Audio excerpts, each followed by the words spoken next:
Mel Harris, Garbagemanpiper. Coming to you from the office, the backstage.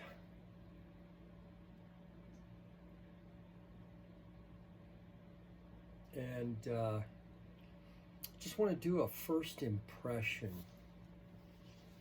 I don't do a lot of these, but I pulled the tobacco out of the cubby hole that I bought these 2, maybe 3 months ago.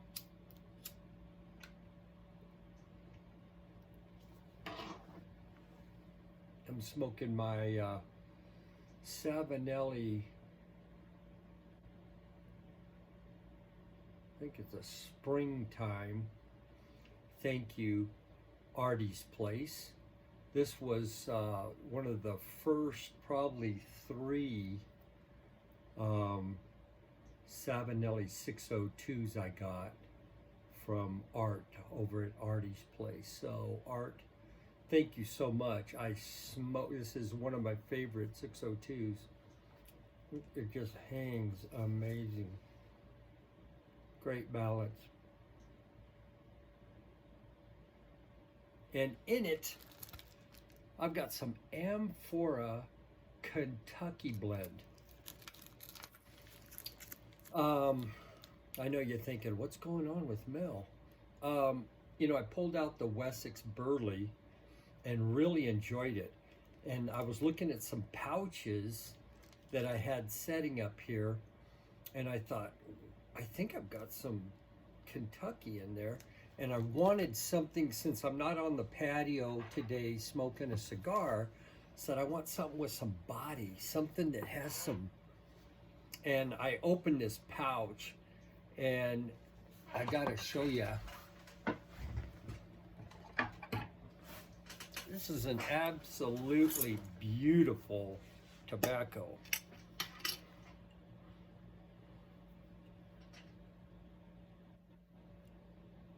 I mean, it is absolutely gorgeous. It's just dark, kind of a broken flake, which I'm anything flake. And so I jarred it up, and I've been smoking it. And just watching some videos, and have really been enjoying it. And it's a nice, these Burleys and Kentucky blends smoke slow. And so it's just nice. It's like smoking a cigar.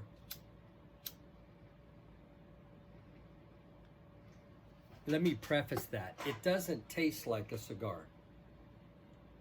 It's just a slow smoke, you know,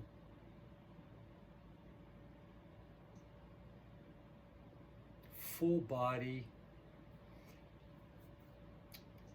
I wouldn't say, there's a tendency that when you say sweet, everybody's mind goes to aromatics. That's not what I'm saying. It's not an artificial sweet.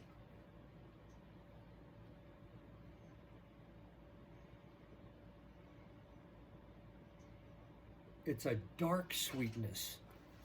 I wouldn't call it even a bitter chocolate. You know, I kind of was doing cigar reviews and tobacco reviews, and I got away from it. I got to where I was spending more time trying to figure out what I was tasting instead of just enjoying the tobacco for what blend it is, you know?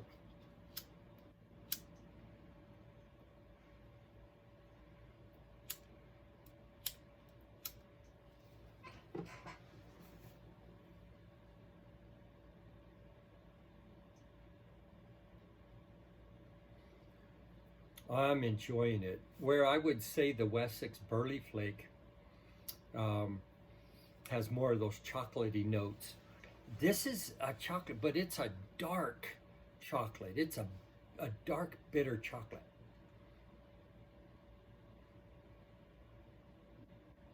And if I was comparing it to like a Maduro, is just that dark richness. And I am just enjoying it. So I just wanted to do kind of a first impression. I've seen a lot of people talk about it. This is the first time I have tried it. And, you know, I was just watching a video, Jason N.W. Piper, and he was talking about, you know, what really makes a good smoke, what's the best day of the week to smoke, and he was chatting it up about that, and it just got me to thinking. I think our mindset makes that good smoke. You know, his mindset, smoking on a Sunday, you know, new beginnings and all.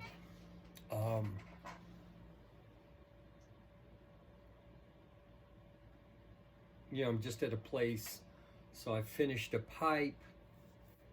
I finished a couple other little items. I cleaned a pipe that I'm selling. And it's just a time I'm just relaxing, watching videos. I was watching the Pith Helmet with the Hans Biederman, HU Tobacco, and Gene doing a translating and enjoying that. Just watching videos and enjoying the smoke.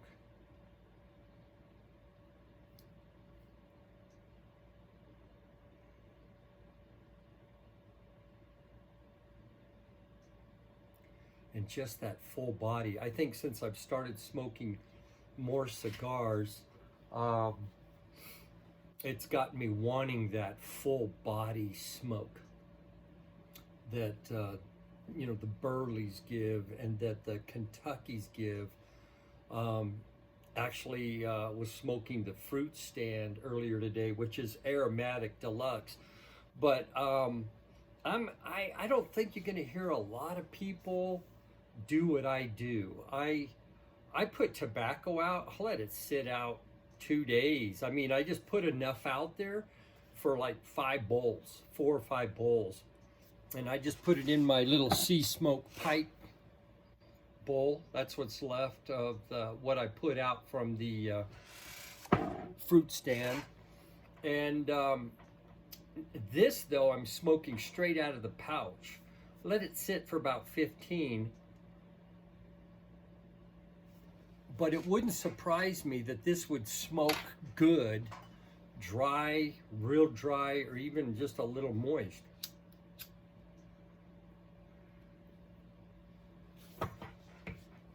My pink Bic just ran out of fluid. I always put it in my old Dark Fire Bic cover.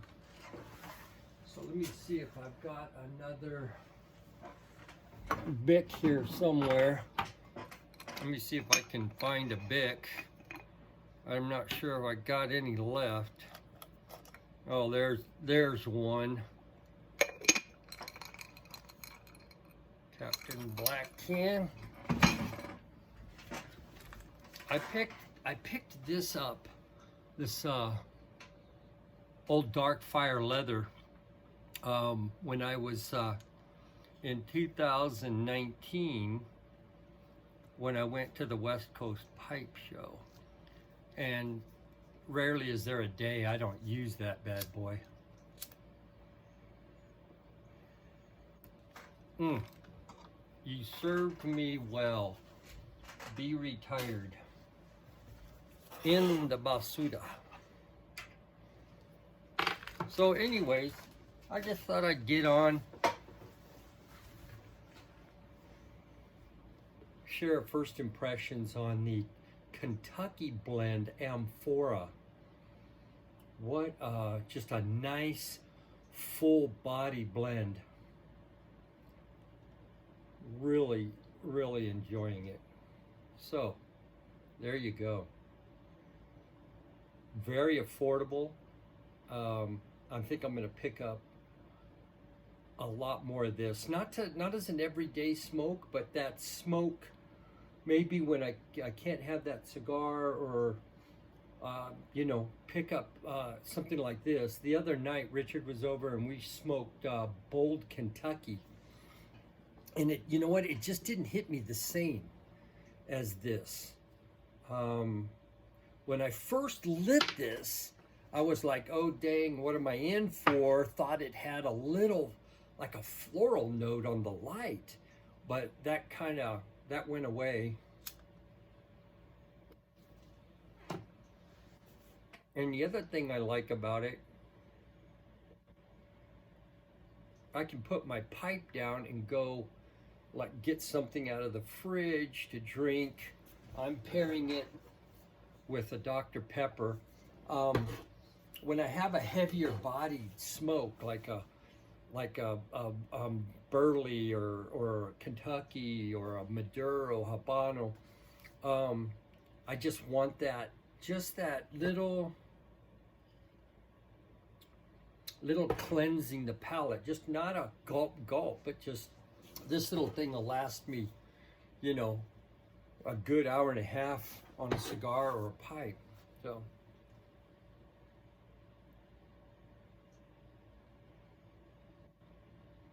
I was sitting here looking at all the pipes. They're all over me. They're all around. I got them in boxes, and I'm thinking I really need to do another pipe sale. I've got 4 packages going out in the mail, and I'm just trying to stay within my mailing budget.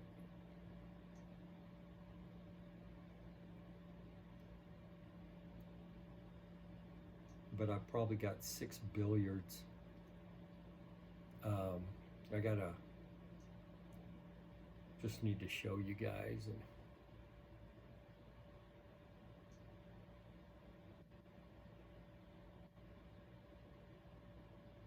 this time of year, it's fairly windy here in El Paso.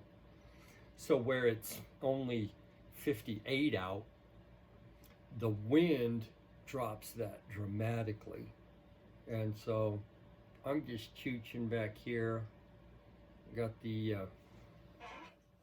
rabbit air going up there.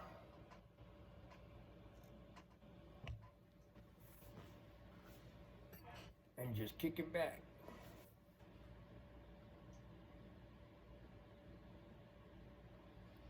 I need to get a briar block, and start practicing.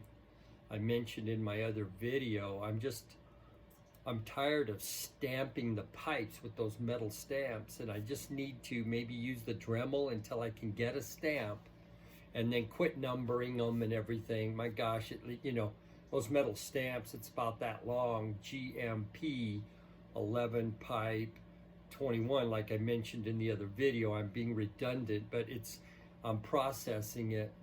Andrew Sorigliano turned me on to a guy a while back that does stamps, and I think Simon's even purchased some stamps from him. And I'm just, you know, in the comments, give me your opinion. I mean, should it be GMP? The one thing I like about GMP is that can become Garbage Man pipes. But I just love the fun aspect of Sweet Chicken Baby. I had some bags made. A little shout out to my sis, Steph, over at Steph and Skip. She made me some bags, and so with my pipes that I put out, they go out in one of these bags that say Sweet Chicken Baby. So Steph, thank you. I appreciate you making those for me.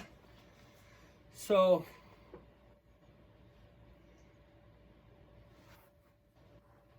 I don't know. It's a hobby, not a business for me. So I don't know, just chewing on it. Thought I'd just have a chat with you.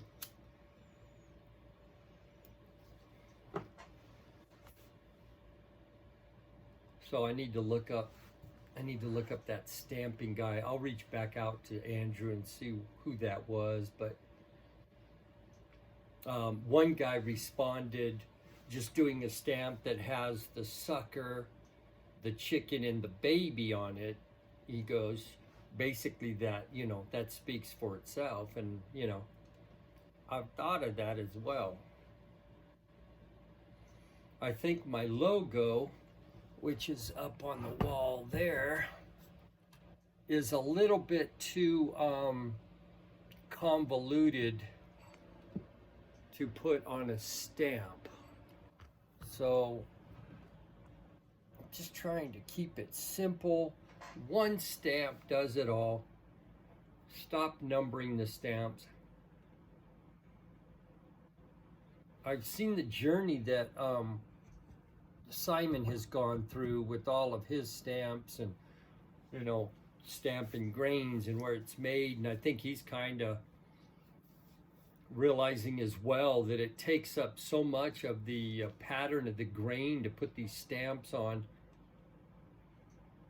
And frankly, like this pipe here, some of the nicest bird's eye, can't see it well, but some of the nicest bird's eye is on the bottom. But you can see what that does by putting that, you know, just that huge, those huge metal stamps on it. So now I really like what Jason Monton did. He's got a circle with a J and an M. So there's a thought. Maybe it's, you know, or Curtis did a stamp. I think it was WPC, where it's kind of in an oval.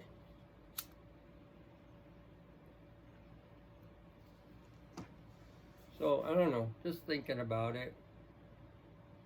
I definitely am not making pipes at the rate Curtis and Simon. My gosh, they're machines. You know, I would be lucky to pump one out. I happen to pump 2 out this month, but that's so unusual. Maybe 1 a month, I don't know. So still learning so much every time I do a pipe. One thing I learned on this last pipe is stay away from the flippin' bandsaw. I just, that's what botched up doing the, this pipe. The one that has the big mechanoodle collar on it. And this ended up being shaped completely different. So it's funny when you look at a briar block, you can map out a briar block all you want and a pipe fits in it, but by God, that block, at least at this point in my journey, that block determines what pipe is in that block. I grant it, the block may have less to do with it than the skill level of the pipe maker. I'm sure Jason Monton pipes, I'm sure he doesn't, you know, he probably has more success than I do about coming out of the shape. I want to put this shape out of it just because the man's a wizard. So anyways, I get off on these chats. I'm just going to load this. No music in the background. Hopefully it won't get bounced. So anyways, there you go.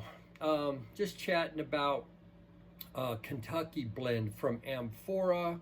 Little bit of chat, little bit of sharing. Mel Harris, Garbagemanpiper, chilling in the backstage with my springtime 602 and some Kentucky blend.